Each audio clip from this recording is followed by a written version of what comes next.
नमस्कार दोस्तों, welcome to सरकार स्टडी वेब्स। तो चलिए अब हम आगे के जो क्लास है उसमें हम पढ़ने वाले हैं अब विश्व व्यापार संगठन एवं कृषि सब्सिडी के बारे में, जिसे हम WTO यानी कि विश्व व्यापार संगठन और इंग्लिश में अगर बात करें तो वर्ल्ड ट्रेड ऑर्गेनाइजेशन इसके बोलते हैं।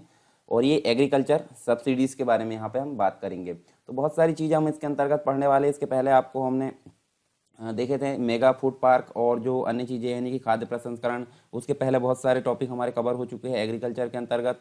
और आगे जो भी चीज़ें आने वाली वो काफ़ी इंपॉर्टेंट होने वाली है। और उसके बाद हम देखेंगे कृषि से रिलेटेड कुछ समस्याएं। और पहल हम ऑलरेडी यहाँ पे देखते चले जा रहे हैं, यानी कि कृषि को अपग्रेड करने के लिए यहाँ पे गवर्नमेंट के द्वारा और अन्य प्रकार की जो पहल है वो क्या क्या हमको देखने को मिलती है। उन सभी को मिला के आप आगे देखेंगे, आंसर लिखने में हमको काफ़ी हेल्प होगी।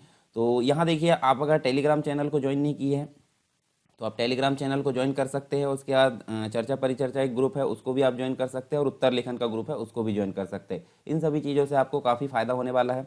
तो चलिए हम जो है अब शुरू करते हैं। An Academy. Let's crack it.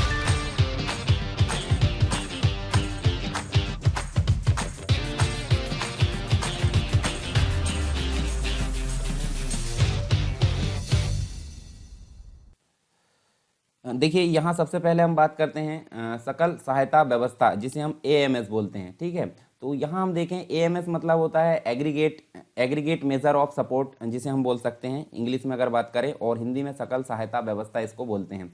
तो सरकार द्वारा कृषि के क्षेत्र में जो दी जाने वाली जो छूट होती है, जिसे घरेलू सहायता बोला जाता है, और विश्व व्यापार संगठन द्वारा सकल सहायता व्यवस्था इसको कहा जाता है। इसकी गणना अगर बात करें, इसकी गणना जो होती है उत्पाद तथा जो आगत होती है, उत्पाद मतलब जो प्रोडक्ट होता है हमारा, ठीक है, और उसके अलावा हम देखें तो जो आगत होती है, आगत की अगर बात करें तो इसे इनपुट बोला जाता है। जो इनपुट यानी कि कृषि से रिलेटेड हमने इनपुट पढ़े थे, इन सबकी जो छूट होती है इन छूट के रूप में ये प्राप्त होती है। कौन सी? सकल सहायता व्यवस्था।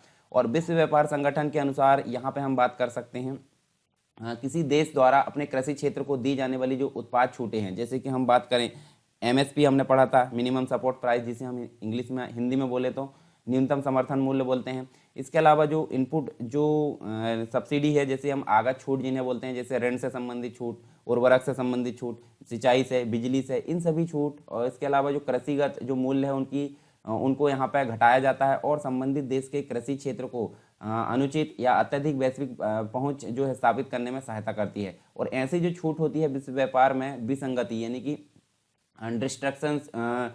डिस्टॉर्शन जो है वहाँ पे उत्पन्न करती है, जिसे हम विसंगति बोलते हैं। और विश्व व्यापार संगठन इस प्रकार की जो छूट होती है उनकी सकल मात्रा को एक विशेष सीमा तक ही मंजूरी देता है। और विकसित देश और विकासशील देशों की अगर बात करें तो यह सीमा यहाँ पे हम देखें तो 1998 की बात करते हैं। 1998 के सकल कृषि उत्पाद मूल्यों का क्रमशः यहाँ पे हम देखें तो हमको 5% से 5% और 10% की निश्चित अवस्था में देखने को मिलता है, यानी 5% विकसित में और 10% यहाँ विकासशील देशों में देखने को मिलता है 1998 के अनुसार। तो यहाँ पे हमको विभिन्न प्रकार के बॉक्सेस देखने को मिलते हैं, जिसे हम यहाँ पे पेटियाँ बोलते हैं, यानी कि विश्व व्यापार संगठन की शब्दावली में यहाँ पे उनको पेटियाँ बोला जाता है। किसको पेटियाँ बोला जाता है वो हम आगे देखने वाले। जैसे पेटियाँ क्या होती है वो हम पहले समझ लेते हैं, उसके बाद हम देखेंगे बाकी उसके प्रकार। तो जो वर्ल्ड ट्रेड ऑर्गेनाइजेशन है, जिसे हम विश्व व्यापार संगठन बोलते हैं, उसकी शब्दावली में कृषि जो छूट होती है उनको पेटियाँ कहा जाता है, यानी बॉक्सेस कहा जाता है। बॉक्सेस के रूप में संबोधित किया जाता है, और इन्हें ट्रैफिक लाइट के रंगों के रूप में निरूपित किया जाता है। ट्रैफिक लाइट जैसे कि आप देखे होंगे, green signal, red signal, yellow signal, इस प्रकार से यहाँ देखने को मिलता है। तो हमको 3 प्रकार की पेटी देखने को मिलती है। एक तो हरित पेटी होती है, एक पीली पेटी होती है, और एक लाल पेटी होती है। तो हरित पेटी को ग्रीन बॉक्स बोलेंगे, ठीक है, और पीली पेटी को येलो बॉक्स बोलेंगे, और लाल पेटी को रेड बॉक्स बोलेंगे। होती क्या क्या है ये होती है, जैसे ग्रीन बॉक्स की अगर बात करें, ग्रीन बॉक्स जो होती है कृषि सब्सिडी की को जो है स्वीकृति अगर मिल गई है तो समझ लीजिए आप क्या है वो विश्व व्यापार संगठन के अनुसार वो हरित पेटी के रूप में शामिल किया जाएगा।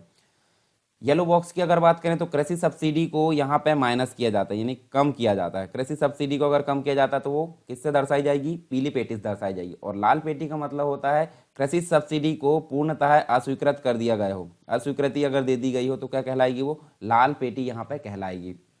तो ये 3 प्रकार की पेटी हमने देखे हैं। इसके अलावा भी कुछ और होती है जिन्हें हम बोल सकते हैं। यहाँ पे देखिए, जैसे एक होती है कौन सी?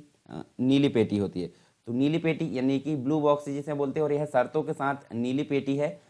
इसे शर्त व्यापार में आने वाली जो विसंगतियां है उसको कम करने से संबंधित होती है। और वे छूटें जो सामान्यतः पीली पेटी में होती है, जैसे कि हमने यहाँ देखे पीली पेटी यानी कि कम करने के, ठीक है।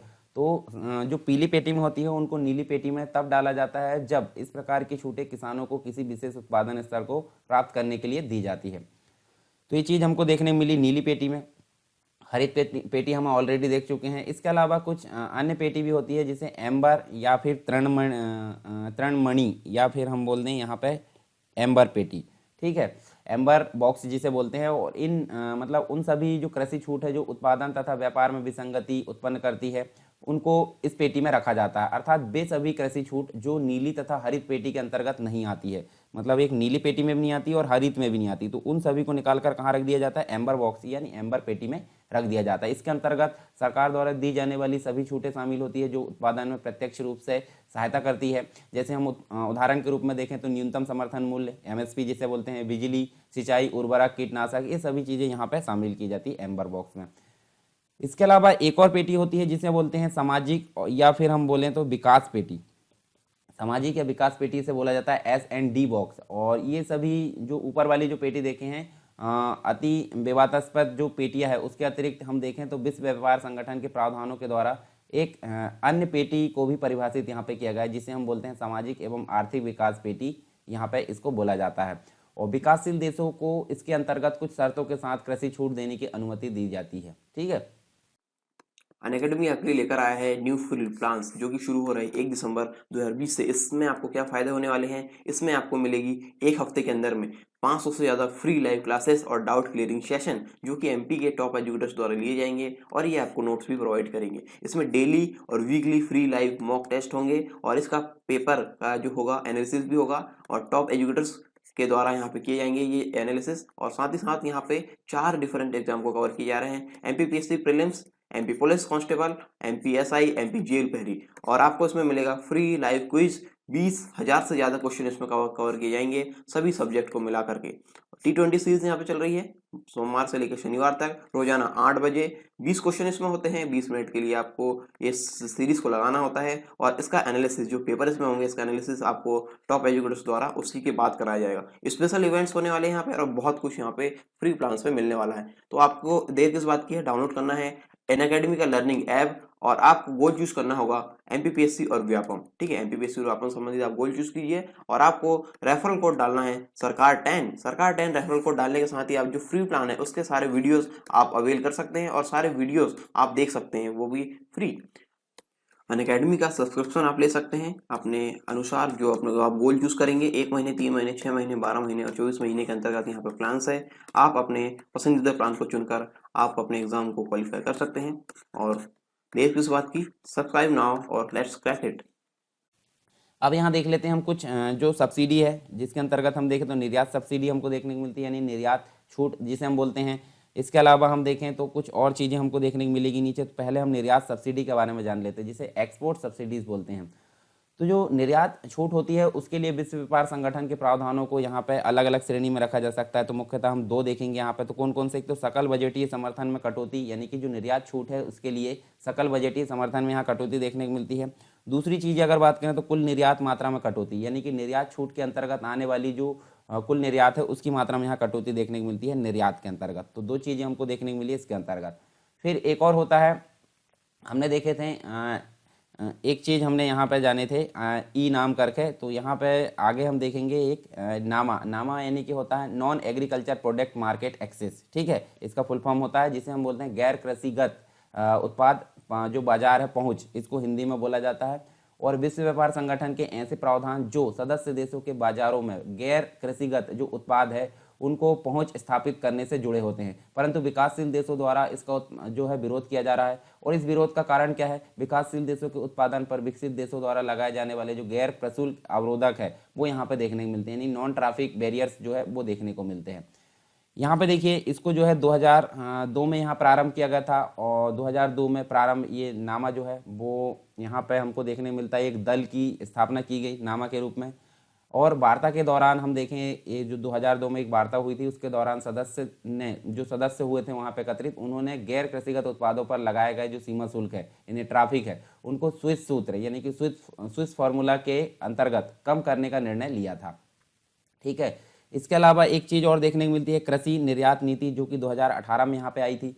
तो ये कब आई थी? 6 दिसंबर 2018 को केंद्रीय कैबिनेट के द्वारा, केंद्रीय कैबिनेट यानी कि जो हमारे मंत्रिमंडल होता है, उन्होंने कृषि निर्यात नीति को स्वीकृति प्रदान की थी। और इस नीति का जो उद्देश्य है वो हम देखें तो 2022 तक जैसे कि आपको पता होगा, किसानों की जो आय है उसको डबल करना, तो उसी सीमा तक अगर देखें तो 2020 तक हम जो है कृषि निर्यात यानी कि कृषि को जो निर्यात है 60 अरब डॉलर तक पहुंचाना है, यानी कि जो निर्यात है वो अधिक बढ़ाकर ले जाना, कहाँ तक ले जाना? 60 अरब डॉलर तक पहुंचाना है।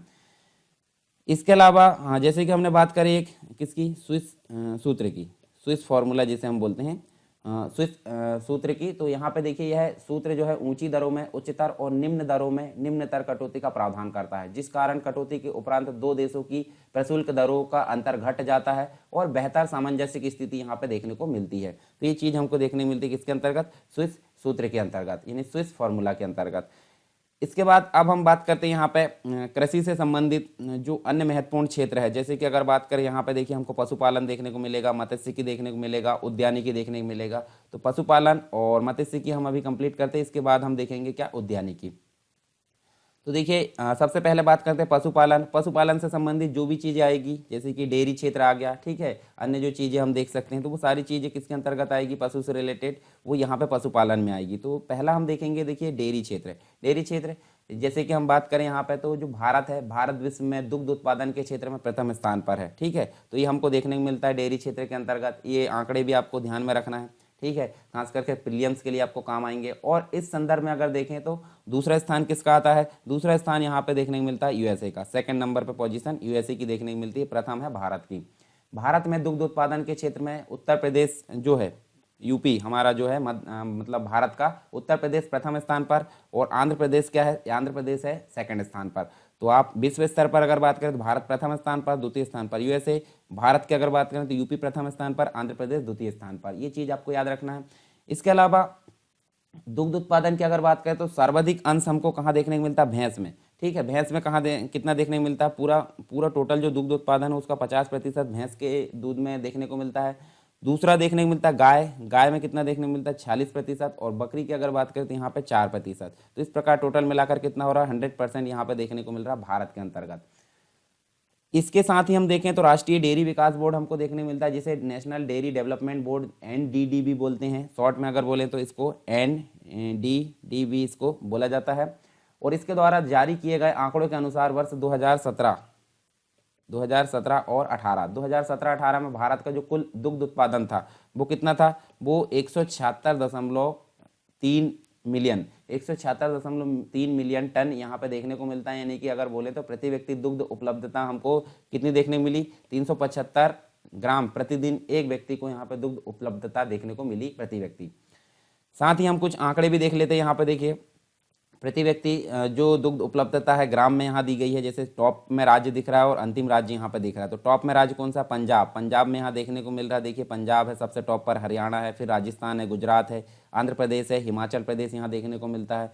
फिर अंतिम राज्य की अगर बात करें तो यहाँ पे देखिए दमन दीप है, ठीक है। ये देखिए यहाँ बढ़ते क्रम में ये भी सबसे कम में दमन दीप है, फिर दिल्ली है, दादर नगर हवेली है, मिजोरम है, गोवा है, असम है। ये चीज़ हमको देखने को मिलती है प्रति व्यक्ति प्रतिदिन दुग्ध उपलब्धता, जो कि ग्राम में आपको यहाँ पे दिख रही है। तो ये बेसिक चीज़ हमने देखे पशुपालन से रिलेटेड। इसी के बाद हम इसी में देखेंगे राष्ट्रीय दुग्ध विकास कार्यक्रम।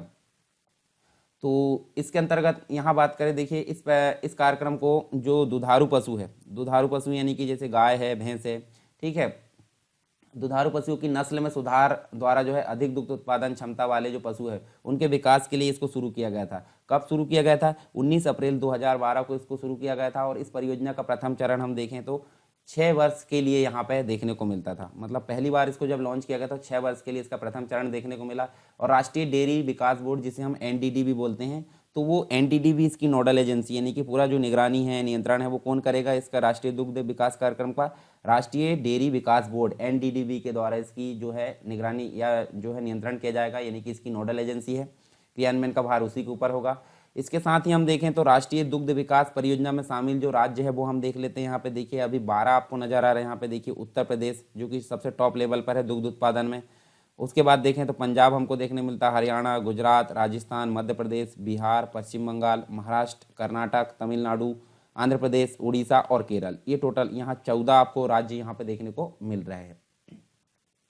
इसके अलावा एक कार्यक्रम हमको देखने को मिलता है मिशन, जिसे हम बोलते हैं राष्ट्रीय गोकुल मिशन। राष्ट्रीय गोकुल मिशन क्या है ये हम देख लेते हैं। तो देखिए इसकी शुरुआत की गई थी 28 जुलाई 2014 को, और राष्ट्रीय गोकुल मिशन नाम से ही इसको जाना जाता है, यानी कि योजना एक प्रकार की। और इसका उद्देश्य अगर देखें तो देसी जो नस्ल की जो गाय है उनका संरक्षण करना, साथ में उनका डेवलपमेंट यानी विकास करना, संरक्षण करना और विकास करना इसका मुख्य उद्देश्य था। यह परियोजना जो थी राष्ट्रीय पशु प्रजनन एवं डेयरी विकास कार्यक्रम का एक अंग के रूप में शुरू की गई। ठीक है, किसके रूप में, मतलब एक अंग के रूप में, राष्ट्रीय पशु प्रजनन एवं डेयरी विकास कार्यक्रम के अंग के रूप में यहाँ शुरू की गई। और इस मिशन के अंतर्गत हम देखें तो एकीकृत स्वदेशी पशु केंद्र की यहाँ पे स्थापना देखने को मिली। ठीक है, अब एकीकृत स्वदेशी पशु केंद्र की यहाँ पे स्थापना कौन कौन सी, जैसे गोकुल ग्राम की स्थापना करना, साथ ही अगर देखें तो गोपालन संघ नाम से यहाँ पे प्रजनक समाज की स्थापना करना। तो ये एकीकृत स्वदेशी पशु केंद्र की यहाँ पे स्थापना देखने को मिलती है गोकुल, राष्ट्रीय गोकुल मिशन के अंतर्गत। तो ये चीज़ हमको यहाँ पे देखने को मिली। इसके बाद हम देखें तो देखिए हमको एक और चीज़ देखने को मिलती है, डेयरी संस्करण एवं अवसंरचना जो विकास कोष है वो हमको यहाँ देखने को मिला, जिसके अंतर्गत बात करें यहाँ तो देखिए कृषि और किसान कल्याण मंत्रालय के द्वारा इसको शुरू किया गया था। यहाँ देख सकते हैं, देखिए 10,881 करोड़ रुपए की जो व्यय राशि है, उसके साथ में डेयरी प्रसंस्करण एवं अवसंरचना विकास कोष जिसे DIDF की यहाँ पे अगर बात करें तो इसकी शुरुआत देखने को मिलती है। और इस कोष की शुरुआत जो हुई थी, इसका उद्देश्य क्या देखने को मिला, किसानों की आय को दोगुना करना। इस उद्देश्य से इसको शुरू किया गया था, जिसके द्वारा 50,000 गाँव में 95 लाख दुग्ध उत्पादक लाभान्वित होंगे। और इस योजना का क्रियान्वयन अगर देखें तो यहाँ पे जो 14 राज्य है, 14 राज्यों से बढ़ाकर यहाँ पे 18 राज्यों तक कर दिया गया। तो ये चीज़ हमको देखने को मिलती है डेयरी संस्करण एवं अवसंरचना विकास कोष के अंतर्गत। तो ये बात हो गई हमारी पशुपालन से रिलेटेड। ठीक है, क्या क्या चीज़ हमने देखे पशुपालन से संबंधित। देखिए ये चीज़ हम पढ़ रहे हैं कृषि से संबंधित अन्य जो महत्वपूर्ण क्षेत्र है जिसके अंतर्गत पशुपालन देखें, तो ये पशुपालन में हम देखिए डेयरी क्षेत्र हमने देखे, प्रति व्यक्ति दुग्ध उपलब्धता प्रतिदिन के अनुसार देखें ग्रामों में। ठीक है, उसके बाद देखें राष्ट्रीय दुग्ध विकास कार्यक्रम देखें, जो कि राष्ट्रीय डेयरी विकास बोर्ड के अंतर्गत यहाँ पे आता है, यानी कि इसकी नोडल एजेंसी के रूप में काम करती है। और राष्ट्रीय दुग्ध विकास जो परियोजना है उसमें शामिल राज्य भी हमने देख लिए। फिर हमने राष्ट्रीय गोकुल मिशन के बारे में बात की है और डेयरी संस्करण एवं अवसंरचना विकास कोष के बारे में यहाँ पे बात की है। अब नेक्स्ट जो है कृषि से संबंधित जो क्षेत्र है उसमें हम देखेंगे मत्स्य की। ठीक है, मछली पालन से रिलेटेड ये देखने को मिलता है। तो मछली पालन उद्योग जो है भारत में तेजी से बढ़ता हुआ नजर आ रहा है। तो यहाँ हम देख सकते हैं, देखिए 14 मिलियन जो व्यक्ति है उनको आय एवं रोजगार से संबंधित ये व्यवस्था यहाँ प्रदान करता है। इसके अतिरिक्त अगर देखें देश की बड़ी आबादी को पोषण और खाद्य सुरक्षा की व्यवस्था भी इसके द्वारा उपलब्ध कराई जाती है। और भारत विश्व में दूसरे नंबर पर है, यानी कि दूसरे नंबर पर मछली या मत्स्य उत्पादन में यहाँ दूसरे नंबर पर है, जिसका जो कुल उत्पादन की अगर बात करें तो 2018-19 के अनुसार 13.7 यहाँ पे मीट्रिक टन था जो उत्पादन था 2018-19 के अनुसार। उसमें 65% उत्पादन स्थानीय सेक्टर के द्वारा किया गया था। तो ये चीज़ हमको कुछ आंकड़े देखने को मिलते हैं मत्स्यिकी के द्वारा। साथ में हम देखें तो राष्ट्रीय जो मत्स्य उद्योग विकास बोर्ड देखने को मिलता है, जैसे दूध से संबंधित देखने को मिला था, तो इसको इंग्लिश में क्या बोलते हैं यहाँ पे, नेशनल फिशरीज डेवलपमेंट बोर्ड, जिसे हम NFDB बोलते हैं। अब स्थापना अगर बात करें तो इसकी स्थापना हुई थी सितंबर 2006 में, हैदराबाद में इसकी स्थापना की गई थी। और इसका प्रमुख कार्य अगर देखें तो मत्स्य उद्योग क्षेत्र की जो अनुप्रयुक्त क्षमता है उसमें सुधार करना, साथ ही अगर देखें तो मत्स्य पालन, मत्स्य संसाधन विपणन, मत्स्य उद्योग के आशाजनक उत्पादन के लिए अनुसंधान करना, साथ में उनका विकास करना, आधुनिक उपकरणों का यहाँ पे विकास करना, इन सभी को प्रोत्साहन देने का काम कौन करेगा, राष्ट्रीय मत्स्य उद्योग विकास बोर्ड, जिसे हम नेशनल फिशरीज डेवलपमेंट बोर्ड बोलते हैं, इसके द्वारा किया जाएगा। अब यहाँ कुछ आंकड़े देख लेते हैं 2017-18 के अनुसार टॉप 5 यहाँ पे स्टेट दिए गए हैं, जिसमें देखें तो सबसे ज़्यादा जो उत्पादन है वो हमको पहले नंबर पर देखने को मिलता है आंध्र प्रदेश के द्वारा। आप देखिए यहाँ पे हमारा भारत है, तो यहाँ पे आपको यहाँ पे आपको केरल देखने को मिलेगा। ठीक है, यहाँ पे आपको केरल देखने को मिलेगा, यहाँ तमिलनाडु, और उसके बाद आप देख सकते हैं यहाँ पे आपको इतने में आपको क्या देखने को मिलेगा, आंध्र प्रदेश देखने को मिलेगा। तो यहाँ पे टॉप नंबर पर कौन है, आंध्र प्रदेश है, जिसमें 34.72 लाख जो टन है यहाँ पर उत्पादन देखने को मिला। फिर दूसरे नंबर पर पश्चिम बंगाल है, तीसरे नंबर पर गुजरात है, चौथे में उड़ीसा है और पाँचवें में क्या है, तमिलनाडु है। टोटल मिला के अगर बात करें तो भारत में हमको 123.27 लाख टन यहाँ पे उत्पादन देखने को मिलता है भारत के अंतर्गत। ठीक है, तो ये चीज़ हमने देखें, कुछ बेसिक चीज़ें यहाँ पे आंकड़े। इसके बाद प्रमुख कृषि बोर्ड एवं मुख्यालय की अगर बात करें तो ये इंपॉर्टेंट है हमारे लिए। मतलब यहाँ पे हम बात करें तो ये जो कृषि से संबंधित चीज़ें हैं, जैसे कि सबसे पहले देखें कॉफ़ी बोर्ड। कॉफ़ी, तो ये कॉफ़ी बोर्ड कहाँ देखने को मिलेगा? बेंगलुरु में मिलेगा, यानी कि कर्नाटक के अंतर्गत, जो कर्नाटक स्टेट है हमारा। रबर बोर्ड की अगर बात करें तो कोट्टायम यहाँ पे हमको देखने को मिलता है क्या? ठीक है, कोट्टायम जो केरल है। चाय बोर्ड की अगर बात करें तो कोलकाता, जो कि पश्चिम बंगाल में यहाँ देखने को मिलेगा। तंबाकू बोर्ड गुंटूर, आंध्र प्रदेश के अंतर्गत देखने को मिलेगा। मसाला बोर्ड की अगर बात करें तो यहाँ पे देखिए कोच्चि, केरल के अंतर्गत। राष्ट्रीय मांस व पोल्ट्री फार्म की, अगर पोल्ट्री बोर्ड की अगर बात करें, नई दिल्ली, जो दिल्ली के अंतर्गत देखने को मिलेगा। भारतीय अंगूर प्रसंस्करण यहाँ बोर्ड है, तो ये पुणे, महाराष्ट्र के अंतर्गत। राष्ट्रीय मांस एवं कुक्कुट प्रसंस्करण नई दिल्ली के अंतर्गत मिलेगा। इसके बाद ही हम देखें तो जो प्रमुख कृषि संस्थान है उनकी बात करें तो देखिए राष्ट्रीय मत्स्य उद्योग विकास बोर्ड, ये आंकड़े आपको काफ़ी काम आने वाले हैं वनडे एग्जाम और प्रीलिम्स के लिए। काफ़ी यहाँ पे क्वेश्चन देखने को मिलते हैं। ये हैदराबाद में देखने को मिलेगा राष्ट्रीय मत्स्य उद्योग विकास बोर्ड। राष्ट्रीय चावल शोध संस्थान कटक में देखने को मिलेगा, उड़ीसा के अंतर्गत। भारतीय डेयरी निगम एवं राष्ट्रीय डेयरी विकास बोर्ड आनंद, गुजरात के अंतर्गत मिलेगा। भारतीय डेयरी अनुसंधान संस्थान करनाल, हरियाणा के अंतर्गत मिलेगा। ठीक है। भारतीय गन्ना प्रजनन संस्थान कोयम्बटूर के अंतर्गत, तमिलनाडु में देखने को मिलेगा। केंद्रीय कॉफ़ी अनुसंधान संस्थान कुर्ग में मिलेगा। कॉफ़ी अनुसंधान चिकमंगलूर, और जूट कृषि अनुसंधान की बात करें तो बैरकपुर में मिलेगा। केंद्रीय उर्वरक गुणवत्ता नियंत्रण और प्रशिक्षण संस्थान फरीदाबाद में मिलेगा। टिड्डी चेतावनी संगठन जोधपुर, ये पाकिस्तान की तरफ यानी राजस्थान के अंतर्गत मिलेगा। कृषि विपणन एवं निरीक्षण निदेशालय फरीदाबाद में मिलेगा। राष्ट्रीय पौध संरक्षण एवं प्रशिक्षण संस्थान हैदराबाद में देखने को मिलेगा। साथ ही इसके अलावा और कुछ हम देख सकते हैं, जैसे चौधरी चरण सिंह राष्ट्रीय कृषि विपणन संस्थान जयपुर में देखने को मिलेगा। केंद्रीय चारा बीज उत्पादन जो फार्म है हिसर घट्टा में मिलेगा। विवेकानंद पर्वतीय कृषि अनुसंधानशाला अल्मोड़ा में देखने को मिलेगा। केंद्रीय कृषि अनुसंधान संस्थान पोर्ट ब्लेयर। इसके अलावा लघु किसान कृषि व्यापार संघ की अगर बात करें तो नई दिल्ली में देखने को मिलता है। राष्ट्रीय जैव उर्वरक विकास केंद्र गाजियाबाद में देखने को मिलेगा। डिजीज इन्वेस्टिगेशन लेबोरेटरी, ये पुणे में देखने को मिलेगा। पशु स्वास्थ्य एवं पशु चिकित्सा जैविकी संस्थान कोलकाता में देखने को मिलेगा। ये पशु चिकित्सा और जीव विज्ञान संस्थान बेंगलुरु में। पशु स्वास्थ्य संस्थान यहाँ जालंधर में देखने को मिलेगा। पशु चिकित्सा जैविकी गुवाहाटी। इसके अलावा राष्ट्रीय पटसन एवं जो संबंधित रेशे अनुसंधान संस्थान है कोलकाता में। इसके अलावा एक और देख सकते हैं हम, देखिए भारतीय प्राकृतिक रेजिन्स एवं गम संस्थान रांची में देखने को मिलेगा। तो ये बेसिक चीज़ थी कुछ कृषि से संबंधित यहाँ संस्थान, और ये हमने देखे प्रमुख बोर्ड एवं मुख्यालय उनके देख लिए। इसके बाद हम देख लेते हैं ताजे फल और सब्जियों से संबंधित कुछ आंकड़े हमको या कुछ डाटा हमको देखने को मिलता है। तो विश्व में ताजे फल एवं सब्जियों के उत्पादन में भारत का जो स्थान है प्रथम नंबर पर है, ये चीज़ आपको याद रखना है। और साथ ही अगर देखें तो काजू है, गोभी, कपास के बीज, लहसुन, इलायची, प्याज, गन्ना, हल्दी, गिरी यानी कि खोपरा नारियल जो होता है, मूंगफली, चाय, हरी मटर, बंद गोभी, आलू तथा जो देसी मछली है उसके उत्पादन में भारत विश्व में दूसरे स्थान पर है। ये चीज़ हमको देखने को मिलती है। मछली उत्पादक शीर्ष राज्य हमने देखे थे, देखिए आंध्र प्रदेश, ये तो हम देख सकते हैं। देखिए सागरीय जल, मीठे जल की अगर बात करें तो आंध्र प्रदेश में, और सागरीय जल की अगर बात करें तो यहाँ पर गुजरात में। और देश की अगर बात करें तो चीन पहले नंबर पर है। फिर यहाँ पे पश्चिम बंगाल दूसरे नंबर पर, उसके अलावा केरल है और तमिलनाडु। और सागरीय जल की अगर बात करें तो आंध्र प्रदेश सेकंड नंबर पर, तमिलनाडु, फिर पश्चिम बंगाल। और यहाँ पे दूसरे नंबर पर कौन है सागरीय जल में? पेरू है, संयुक्त राज्य अमेरिका, फिर इंडोनेशिया है। तो यहाँ बेसिक चीज़ हमको देखने को मिली क्या? हमने देखे कृषि से संबंधित कुछ क्षेत्र जिसके अंतर्गत हमने पशुपालन देखे और मत्स्यिकी देखे। तो उद्यानिकी हम देखेंगे इसके बाद, जो नेक्स्ट जो हमारी क्लास रहेगी उसके अंतर्गत देखेंगे। तो एक बार इसके अंतर्गत हम फिर से देख लेते हैं हमने क्या क्या चीज़ें पढ़ ली हैं। ठीक है, तो आज की जो क्लास है उसके अंतर्गत हमने जो विश्व व्यापार संगठन और कृषि सब्सिडी उसके अंतर्गत चीज़ें जाने, और कृषि से क्षेत्र कुछ चीज़ें जाने। तो सकल सहायता व्यवस्था क्या होती है, AMS, इसके बारे में जाने। इसके अंतर्गत पेटियों के बारे में हमने पढ़ा। पेटियाँ मतलब जो सब्सिडी जो कैटेगरी होती है उनको पेटियाँ बोला जाता है WTO के अनुसार। हरित पेटी, पीली पेटी, लाल पेटी, नीली पेटी, एम्बर पेटी। इसके अलावा हमने देखें और 2 पेटी और थी, उनके बारे में यहाँ पर देखा। और उसके बाद हम देख सकते हैं, देखिए निर्यात सब्सिडी के बारे में हमने बात की है, कृषि निर्यात नीति के बारे में बात की है। फिर हमने कृषि से संबंधित क्षेत्र में पशुपालन और मत्स्यिकी के बारे में बात की है। तो यहाँ इसके अंतर्गत उद्यानिकी भी आता है, पर हम उसको नेक्स्ट क्लास में कवर करेंगे। तो पशुपालन के बारे में बात करें, हमने डेयरी क्षेत्र है। उसके बाद हमने राष्ट्रीय दुग्ध विकास कार्यक्रम के बारे में जाना। नेक्स्ट हमने राष्ट्रीय गोकुल मिशन और डेयरी संस्करण एवं अवसंरचना विकास कोष के बारे में बात किया।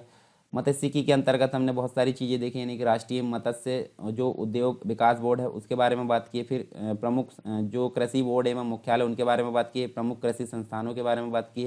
ताजे फल एवं सब्जियां और मछली उत्पादक शीर्ष राज्य के बारे में बात की है। तो देखिए, आप टेलीग्राम चैनल को ज्वाइन कर लीजिए और उत्तर लेखन ग्रुप है उसको भी ज्वाइन कर लीजिए, आपको काफ़ी फ़ायदा होने वाला है। प्रतिदिन के अनुसार वहाँ आपको क्वेश्चन देखने को मिलेंगे और उससे आपको काफ़ी फ़ायदा होने वाला है, खास करके मेंस में, क्योंकि जो सिविल सर्विस एग्ज़ाम है MPPSC, उसका जो बेस होता है वो होता है मेंस एग्ज़ाम। मेंस एग्ज़ाम में अगर आप अच्छी मेहनत कर लेते हो, आप राइटिंग वर्क अच्छे से कर लेते हो, तो आपके सिलेक्शन को कोई नहीं रोक सकता। तो चलिए मिलते हैं नेक्स्ट टॉपिक के साथ में नेक्स्ट क्लास में, तब तक के लिए जय हिंद।